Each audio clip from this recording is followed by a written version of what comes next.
been seen in any of the other leagues that we have had across countries, right? Because we've got Point Rush combined with Champion Rush. Now this is going to be monumental because yes, Champion Rush favors the underdogs who have the fight in them. But at the end of the day, you are going to be looking for those extra points on Point Rush. And usually it's the big dogs. It's those teams who can really hit hard, walking away with those extra points. So I guess the table is all evened out now. Yeah, we've had this conversation behind the scenes, and my stance is still the same from as it was before. Yeah. Consistency is key. What we've been talking about for 5 years straight finally comes back full circle. You have to be at the top of the game every single round. Absolutely. And of course, you got to hit that booyah when it is most definitely required. But ladies and gentlemen, boys and girls, we've got some hyped up video for you guys. Enjoy. We'll come back to you in a bit.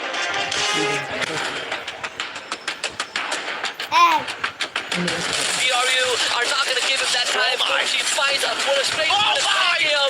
And Mochi with 2 in a row. Why? ผมไม่ได้อยากปกป้องแชมป์ครับดีที่สุดแล้วก็สร้างประวัติศาสตร์ของผมเพิ่มมาอีกก็คือแชมป์ผมจะทำให้ได้แชมป์รอบ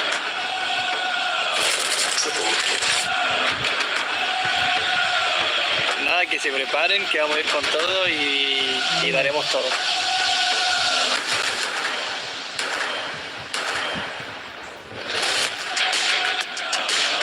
And that means that GGG have the attention and needed. Gonna be wiping out.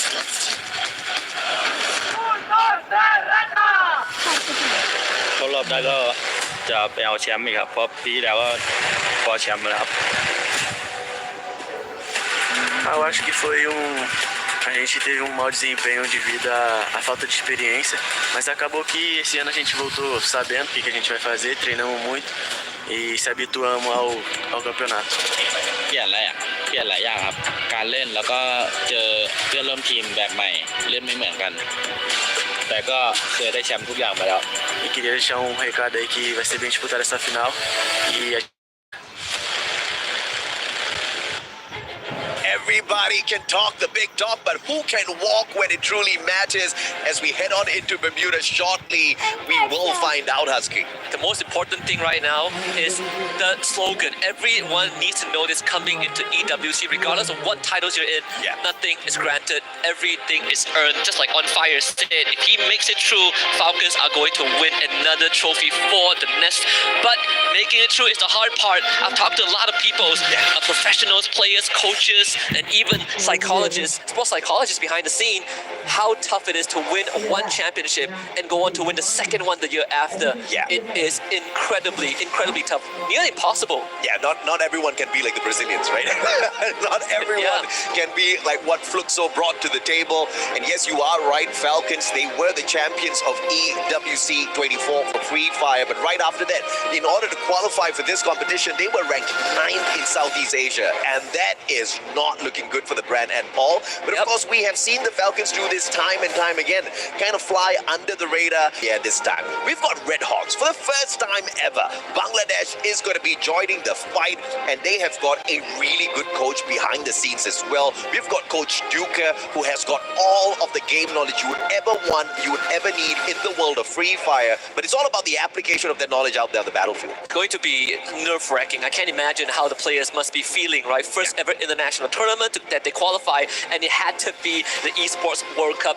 I think coming into 2025, the most important thing when we look at teams like RedHawks and Hotshot Esports is the underdog element that they bring. Hotshot Esports, they finished 15th last year, but who's to say that they don't have a closer shot this year? Especially when you look at teams that are dominating, like Team Falcons. You mentioned it, they finished 9th in spring, and they only got here because they were the defending champions. There was an alternate universe that we wouldn't even have Team Falcons. Yeah, and that's insane, right? But you know, the 9th position is not what it's all about, because we did see Fluxo last year at Free Fire EWC 24. They walked away with the exact same rank, the 9th spot, and then they went on to the global finals to call themselves the world champions. Perhaps not the EWC world champions, but the global finals champions for the world of Free Fire as well. So game after game, competition after competition. It is all about what they go out there and they get done. It's not some sort of consistency that you can expect for them to carry on competition into competition, because yes, they may be good,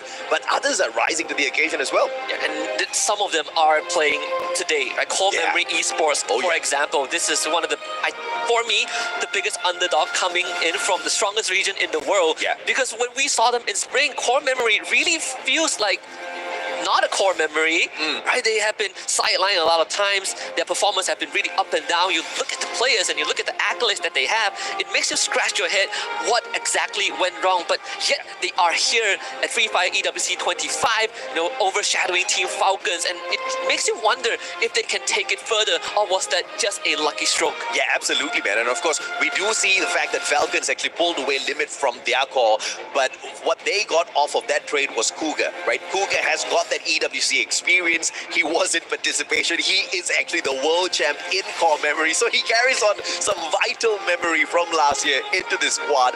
Yes, they're most definitely the underdogs. They were ranked 8th from FFWSC. I don't think that is going to be a testament to how they perform in here today. It's a whole new sheet. It is how they balance the stress out there on that stage. That magnificent stage, by the way. I have not seen a stage that beautiful my whole life, Husky. When they told us they upgraded it, I didn't know what to expect, but this has completely blown all my expectations out the water. Though I would say, for anyone who got overexcited, I think we need to put this caveat out there, right? Cougar, yes, EWC 24 champion, but as a sub. We have to put it out there, because we have to manage the expectation that, sure, he's a world champion, but he didn't play on that stage at that point, right? He wasn't the one that brought it home for the Falcons' nest. I'm not discrediting his efforts, but I think it's a very different perspective when you're watching on the sidelines compared to actually being on that stage and playing against 17 other best teams from around the world. That's how insane Falcons were last year, because this guy was a monster for sure in FFWSC out of Thailand. He didn't even need to participate. I understand exactly where you're coming from. Let's see exactly how they get the job done out there. Core Memory Esports XKOG. That's how they are branded this time round. We want to see more from them. But Alpha 34, let's talk about the Brazilian squad a little bit as well. All new squad, aggressive flair, the underdogs out of Brazil. But I think Raja thinks that they're going to be faring pretty well this time round, and I think she has got her mind in the right place. I agree, right? Alpha 34, they finished third. The only team that came behind them was Pain Gaming, and there was a substantial point gap when they qualified. So this underdog team, sure, that's going to be the title for now. But I think in an ever-growing landscape of the Brazilian League, if you can qualify for an international event off of the local tournament, that itself is a statement. Now, we want to see if Alpha 34 can continue to push that envelope, right? Can you start making a statement? Because locally, you can be the strongest, but what really matters the most is if when you clash with the rest of the world, are you still that fearful team? We've got the returning Tigers as well. Hotshot Esports from Pakistan, the finest squad out of the scene. In 2024 EWC, they managed to walk away with the 15th spot. Nothing much to scream about, but it is all about how you come back season after season, time and time again, a little bit better than you were the previous time. I'm expecting a lot from this Pakistani squad. Me too. And I think we have to really give them their flowers, because Hotshot Esports roster has been together for as long as you can remember, right? Till as old as time, from a region that has been struggling on the international stage for so many seasons. The fact that they're still willing to stick together for another year, and then another year after that, is very, very commendable. Do I expect them to go far? I sure hope so. But once more, this is the proving ground. They gotta earn that spot, and if they can finish 15 last year, this year the bar is gonna be set slightly higher. Virtus Pro as well, you see them on the screen. Veteran experience. The players have got a little bit of experience from Free Fire at EWC 24, and the returning trio. You've got Diamond, Nameless, Exposi, along with a couple of new faces on the squad as well, mainly Fuvarak and Boonjaim on the sub. But of course, we have got a video from the Falcons' nest awaiting you guys as well as we gear up Bermuda. Enjoy. We'll be back with you in a sec. We are live here at Esports World Cup 2025 Boulevard, and as you guys can see, we are at a very special place. What a vibrant vibe, isn't it? At Falcon Nest, and it is the headquarters of Team Falcons. So into our main course today. This is a very vibrant place, a very special place to who those love gaming, esports, and here is a showcase that all of the achievement and of course the academic belongs to Team Falcons. So today, let's catch up with me some little information about this thing, shall we? Last year on home soil, Team Falcons competed in 18 of the 22 esports at EWC 2024, demonstrating impressive level of play across a variety of games. Their performance was highlighted by the first place finishes in the Esports World Cup Free Fire, my beloved game, and Esports World Cup Call of Duty Warzone. They also secured the second place finishes in the Mobile Legends Bang Bang, the Mid-Season Cup 2024 Esports World Cup, Esports World Cup Apex Legends, Esports World Cup featuring Rocket League, and Esports World Cup Tekken 8. The organization's stellar result here in Riyadh were more than enough to secure them the first place to finish in the EWC 2024 Club Championship points. Now, in 2025, Team Falcons are currently holding 750 points and they are competing in 19 games. Of course, they are hungry for more points. Do you guys think that they can secure and defend the previous club championship? I do, they can, because this year is going to be really tough. That is all we have. Well, will Falcons be the champions again? Will they walk away with the club championship? I think Yunsol had hit the nail right on the head. They are in so many titles, so many games, aiming for the top. The probability is really high. If I see a shelf behind the scenes with that much trophy, you bet I will put my money the Team Falcons have a really good shot at winning the club championship again. And Free Fire was a contributor to it. Yeah. In fact, when they won Free Fire in 2024, it was the second championship title that they won for EWC at that point of time, and then they follow up with a lot more. But here we go. Without further ado, it's time to head into Bermuda for round number 1 between Group A and Group B. And I gotta say, a lot of these teams, they gotta start off strong. Yeah, absolutely. You see some eyes closed there. You see some prayers being made. Of course, no amount of divine intervention can help a squad when they hot drop another one and are a little starved for those weapons. Luck will most definitely come into play. There's no amount of homework you can do for day number 1 here at Free Fire at EWC 2025, because another squad might be thinking exactly what you've got in your mind for those drop spots, looking for those weapons early on. Some teams that, you know, it's worth mentioning since we do have some time, hopefully before they start shooting at each other. Vision System, right? One of the few underdogs. Like, we remember some of their names, like Jota, he's been here, but the fight has already broken up. And speaking of the devil, it is going to be Vision System right on the money with core memory KOG. Jota knocked down by Zensi, and that is not really what you want. And CXK are making it work. Yeah, fantastic bait and switch there, and it is Cougar with the very first elimination of the game.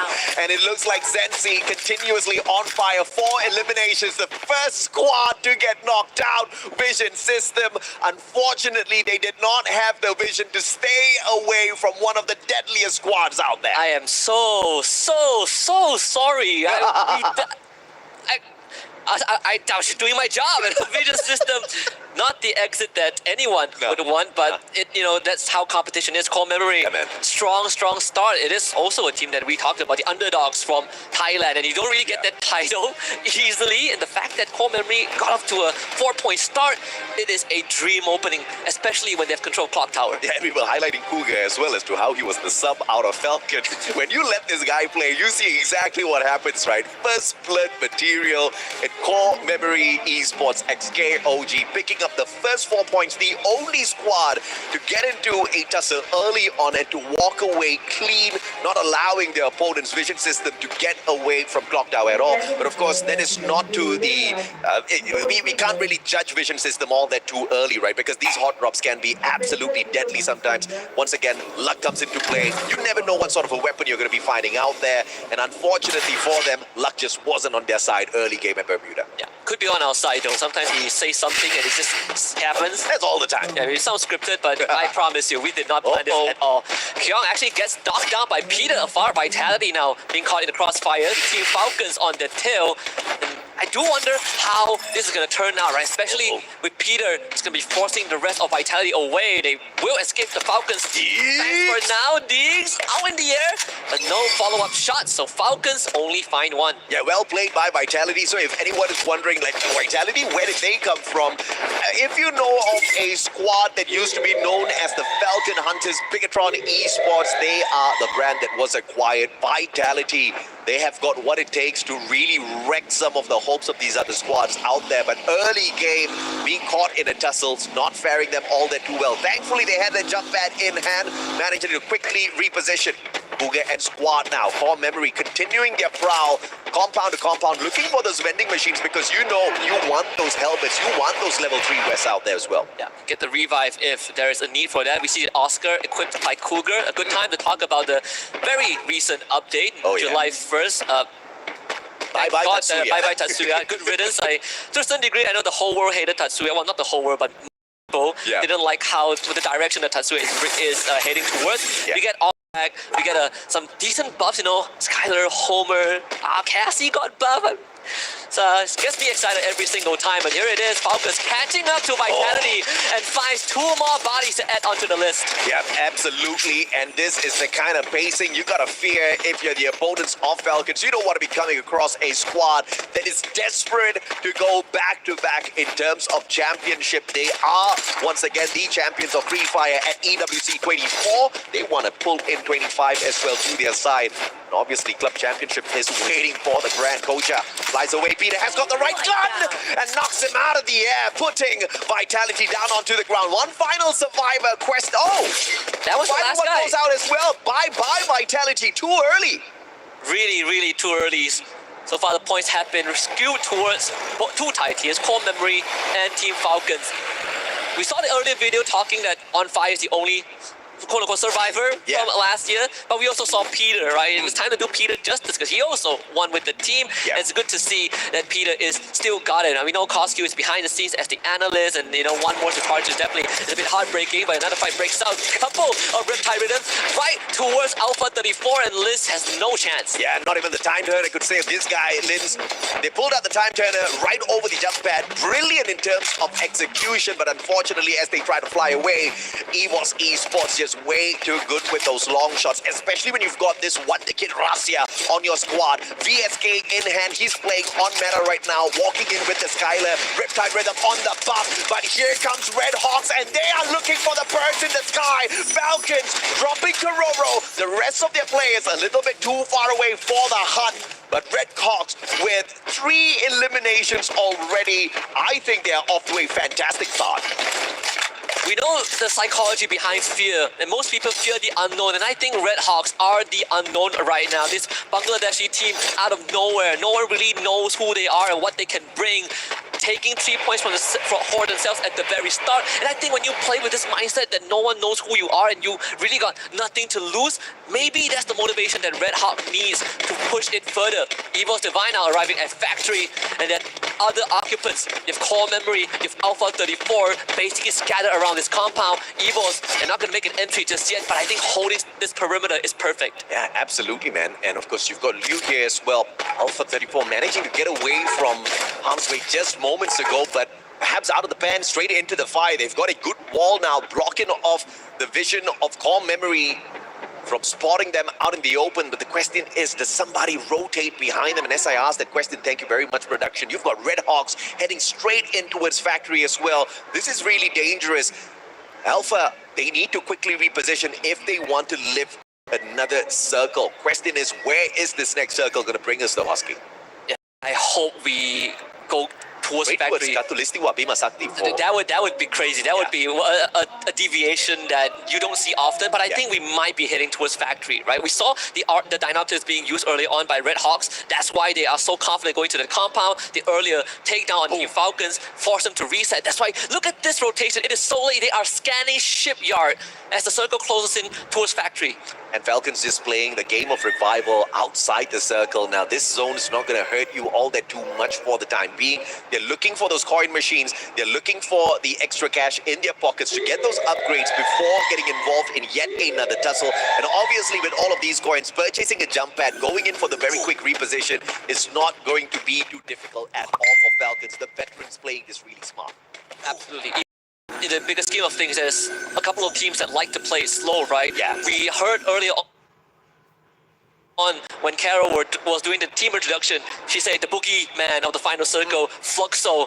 We see them on the map right now. They're coming in from the southern side towards Mars Electric. They're going to run into RedHawks if they continue that trajectory. But RedHawks also understand that they cannot hang around Mars Electric for too long, so they are going to make that rotation towards that western side. A fantastic read of the circle by both RedHawks and Fluxo. And RedHawks trying to flank around towards the southern side as well. Spotting out Team Fluxo, makes the right decision to back away, because out in the open, it's not like they can't take a fight, but you're going to be using a lot of your resources, losing a lot of your glue walls, medkits, just absorbing those shots. That's not a fight you want to take. Very smart play from the Bangladeshi squad. Now, we even see them use another binoculars to scan out the same area that they came from. And Core Memory, they just got spotted out. Shots were fired, and this could cascade into a full-blown fight between at least 5 different squads at Factory. AGAL, one of the returning squads as well. Hailing from Thailand, we want to see more from them. And obviously, the bigger question is whether or not Dew is going to be in his top performance. Because we've seen time and time again, whenever Dew is not hitting those long shots, you just don't see AGAL walking away with a lot of points. One of the few players that has experienced the lowest of point in his career, right? The biggest heartbreak, and still stuck around. To thick or thin, he came close to a world championship title 2-3 years ago, and then he never got the same achievement after that. Look at that. Something so rare, man. The portal goal being used after so many seasons. That is an expensive investment, but it did put Core Memory in a decent position. Yeah.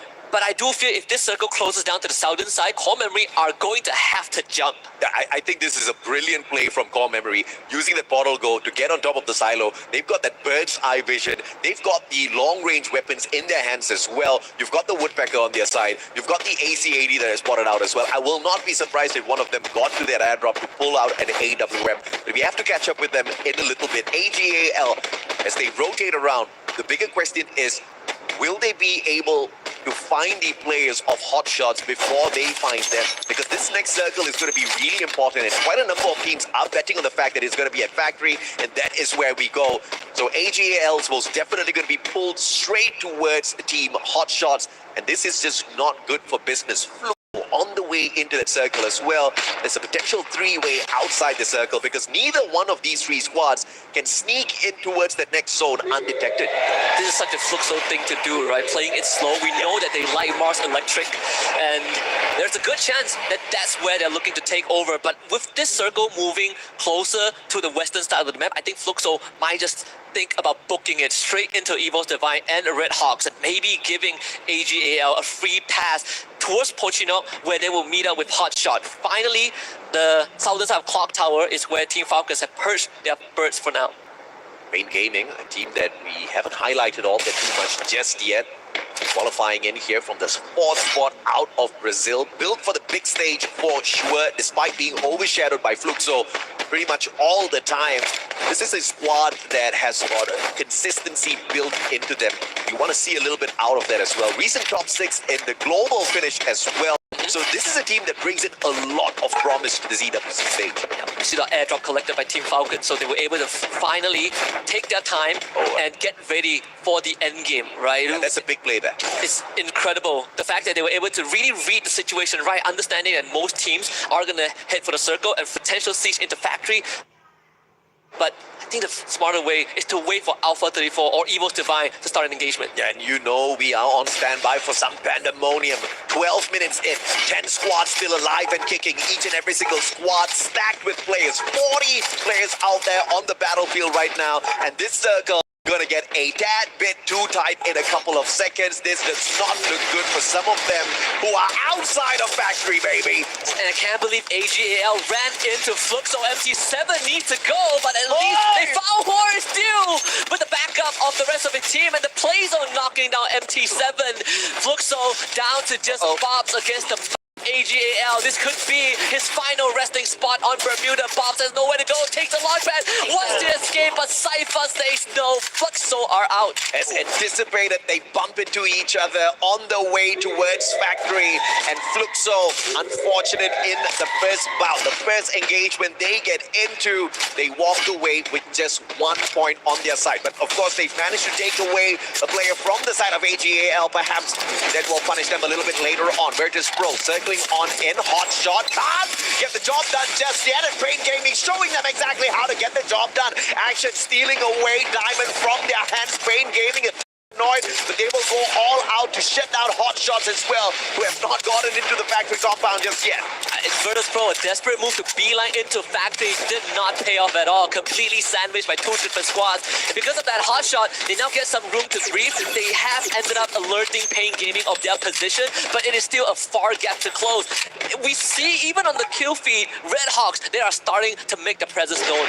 Okay, X-Bozzy now needs to start to move. He's got the VSK in hand. Good rate of fire off of that sniper. But the question is, if you bump into too many players, what can you do? RedHawks took out AGAL. That is impressive. Very. And here comes the siege. Next on the list going to be Evo's Divine. Not an easy one, but Flicker, you see the smile on his face. They're feeling really confident about this. Yeah, man, this is not the kind of zone you want to be flirting with. And RedHawks circling on in. And this time it's going to be up against Esports. But nade from afar. Rasia wants a piece of this, and he finds Scooters. Coach Hill with the God nade. Ray with the M590 looking for one for himself as well. They won't find the glue walls first. And quickly repositioning. Smart play out of the Indonesians. Flicker, the final one standing here for the side of RedHawks. Impressive, just perfect frag from Kochu to set the team up for success. RedHawks run in game 1 ends right here. Virtus Pro also out of the equation. And now we're down to just 6 teams. Evo's Divine now having to come into factory for the perimeter. They gotta deal with Falcons. Yeah, as expected, back-to-back eliminations here, just way too crowded. But surprisingly, the action hasn't gotten out of hand just yet. And look at Falcons, man, from being close to wiped out, they are now one of the top 6 squads, and they are all geared up for victory here. Peter and squad, they've got the loot needed, they've got the weapons needed as well to find dominance in this final circle. See exactly how they circle around as Core Memory Esports needs to now get out of this factory. That silo play early on is paying off. They get such a good position to work with, eliminating Hotshot Esports in the process. And we see now the battlefield is starting to light up. Team Falcons making their presence known, taking out the members of Pain Gaming and Alpha 34. The Brazilians completely vanquished. Yeah, 6 eliminations, make that 8 now for the side of Falcons. Core Memory Esports circles around, looking for a victim. They will find nothing except an empty part of this circle. Great position to hold on to. Falcons up against EVOS on the other hand. From the wall, those FGL shots are going to find the connection, but for the time being, there's a little bit of a peace treaty between the two. Core Memory is just going to let this play out on the northern side. There's nothing that they need to worry about except for a moving circle, which they will start to lean into.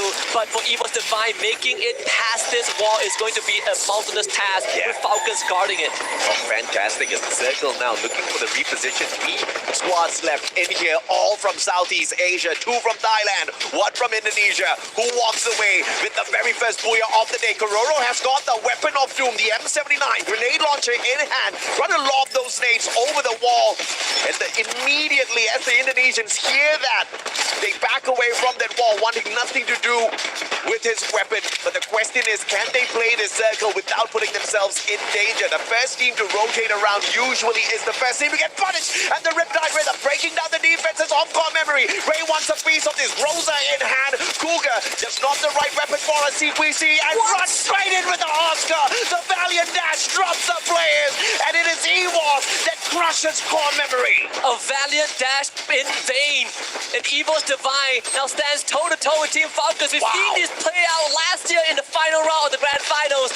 Deja vu for both teams, but both teams with a new face overall. And now Evo Divine, they sort of know where Falcons are coming from. Rasia is going to be the key. First time the Valiant Dash making its appearance here at EWC, and it's such a solid play as well from the side of EWOS. On fire, has got the weapon of doom. M590 in hand, aimbot, looking for one, but all he finds is the floor. Shield finds the back of a player from the side of Falcons. Peter hanging on for his dear life alongside On Fire, and Falcons from champions of the previous year, EWC 24, to champions of Bermuda as we open up Free Fire at EWC 25. Just like what most people would expect, Team Falcons once more rings in the first ever opening win, setting another benchmark for the Free Fire EWC 25. But I gotta say, this final circle brings back so many core memories from last year. Evo's Divine once more came close, but the kryptonite have always been the Falcons. Your number 1 and number 2 squads from EWC 24 appearing in the final circle of the very first opener match. Dude, it seems like we scripted this. It cannot get any better than this, Huskies. There's no way that we could write a script that is as good as this, but it really sets the precedence for the rest of the team. And even when we look at some of the competitors that were knocked out early on, I gotta say, teams like RedHawks also made a splash. Hotshot Esports also made an impact by threatening teams like Virtus Pro as we approach the end game. I think if you're Evo's Divine, there's nothing to be disappointed about that round 1. Rasia put up a hell of a show, but at the end of the day, when you're up against Falcons, you have to be at 101%. And RedHawks managing to shut down AGL as they would desperately try to get in towards that factory compound. That was perfect. We wanted to see more from the squad out of Bangladesh, and we get to see exactly what they're worth.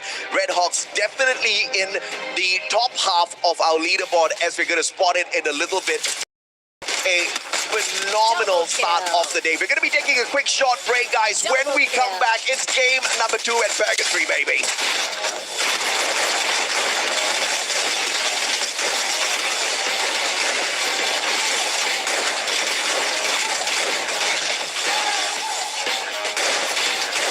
Triple kill.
M7 จะหมดเหรอเพื่อนเก็บปืนรอดูกูหน่อยหน้ากูเต็มเลยมึงรีบได้ปะได้อยู่4 ได้จ่อยวอร์ดปาเป็ดระเบิด100ข้างในเนี่ยชิดกูมีออดก้าด้วยขวาเนี่ยกูมีเหมือนกันที่2นัดหรอขวาเนี่ยตัวเดียวเย็นกดตัวนี้ไว้อัดกูโอ้ยเหี้ยโดนดาวสวยแต่ได้บ้านกูหน่อยปีเตอร์กูหน่อยตัวเดียวกูแล้วพี่เจน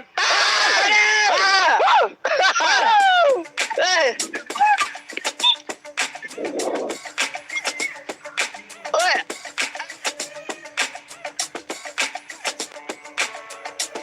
The calm for the Storm as we see Falcons' point of view before they secure the first ever booyah here at Free Fire at EWC 25. And one of the storylines for the team going into EWC was the fact that there was a lot of uncertainty. The roster had changed vastly. We only had On Fire left. And so people questioned whether Falcons were going to be able to bring it back. And I mean, I think this is a proof in the pudding, gentlemen. Yeah, I mean, definitely. We were not expecting Peter to go back. Thus, like, it's only On Fire that we only saw in that video. But Peter finally showed up. Finally, like, really of Team Falcons, and this is the result. I think for the most part of it, at least we see that On Fire, as soon as they got that initial pick, I wish we had like an English Thai member a part of our group, because then we can understand what's going on with the comms. We saw them take it really slow, but that sudden pick onto Aim God just opens a lot of opportunity for the team to start flooding on in. Well, I felt them like really energetic, right? So I think it was like good words, maybe, but I would like to know too. Absolutely. Now here's the match rankings for our previous matchup. Team Falcons sitting on the top of the nest, because we did have the Falcons nest here in Riyadh, and already off to a great start. First game of the day, first on top of the leaderboard, securing a whopping number of points. Some other teams though, not so great performances. I know, Raja, we had a quick discussion during that break just now. The Brazilian team's looking a little bit slow today. Yeah, I think it's because the AJ team, the teams from Asia, they normally are more aggressive, and I think Fluxo is feeling something now that they just got wiped out really fast. So I think they need to improve more the game, like be more aggressive maybe, because as I'm saying, like right now, Thai teams and Indonesian teams, they are really fast. Like they wiped every squad like really fast, and I couldn't even like blink my eyes, and then everything just it's done. It's done. Yeah, right. Yeah. Gideon, you mentioned to us just now on the panel during that break, lots of active skills being utilized this match. Yes, no. Again, after we saw the initial patch come on through, we're thinking that maybe Tatsuya is just, dead in the water, right? Is there any use for him still, especially unless, you are guaranteed to almost secure a kill? You must always go in as two. You must always look to try and find these eliminations fast and then start kind of snowballing out of control. But now I feel like the game has taken a more tactical approach, right? Great utilization of Oscar, and not to forget, of course, you got to pair it up. Those Riptide rhythms still as deadly as ever to open those holes. Yeah, definitely. I mean, if you have a great sniper, the Skylar, the Riptide rhythm, that is a must. Now, the Oscar, though, probably is because of the 1st of July changes for Tatsuya, so we barely see, Tatsuya being used. Oscar, that's a great play. It was pointed out by the caster earlier how they managed to use that in perfection. And as you mentioned, Raja, I mean, as quickly as that, they managed to eliminate a squad. Yeah, and then Neptune, I think you put EVOS as one of your top picks, right? Mm-hmm. Okay, why did EVOS really fall short in that matchup? Because they looked really good in the initial fight. It was just that last closing battle with Falcons. Like, where did they kind of fall short here? Was it positioning? Was it a weapon disadvantage? Like, what really held them back here? I think they're trying to keep distance because Rasia, the sniper of the team, usually it's a 3-1 split for them.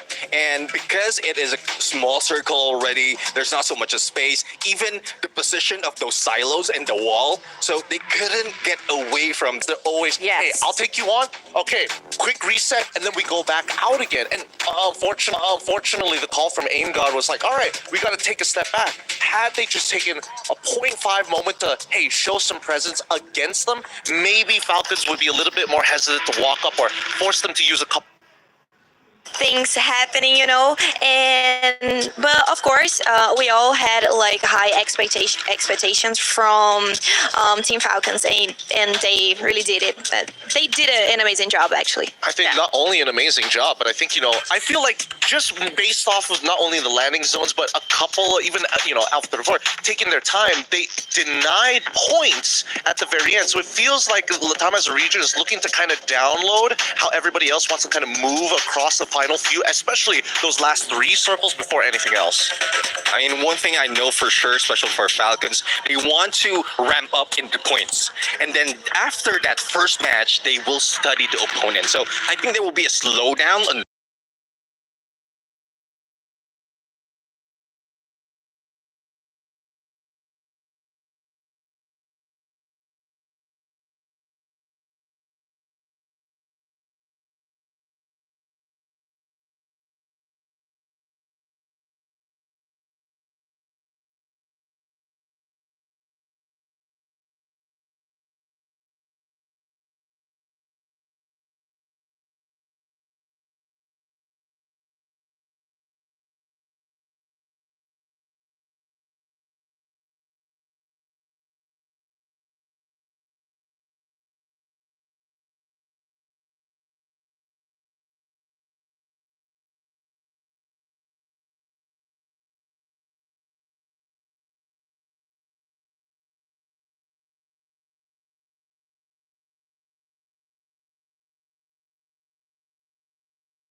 Yes আর যদি আমি এখন বাকি সবগুলো টিমের চেহারা যদি দেখি তাহলে তারা সবাই মোটামুটি এখন নিশ্চিত যে নেক্সট ম্যাচে তাদের ভালো করার লাগবে একদম এই লেভেলে মেন্টালিটি আমি দেখতে পাচ্ছি যে তারা চাচ্ছে না যে গেল ম্যাচে যে এরকম সিনারিও হয়েছে সেরকম সিনারিওতে রিপিট হোক এই ম্যাচে তারা চাচ্ছে আরো একটু ভালো পয়েন্ট তুলে নিতে আই হোপ সবাই খুবই চিন্তায় মগ্ন সবাই ডিসাইডিং করছে আমরা আরেছি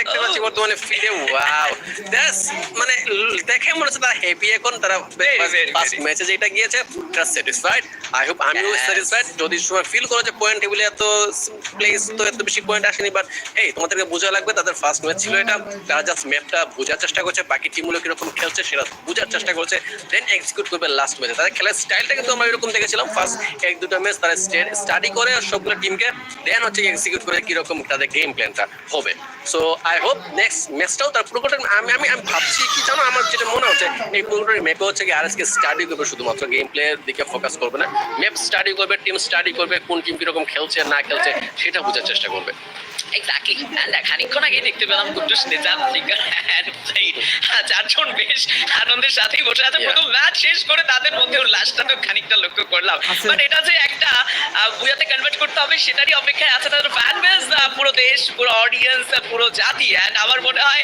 একই সাথে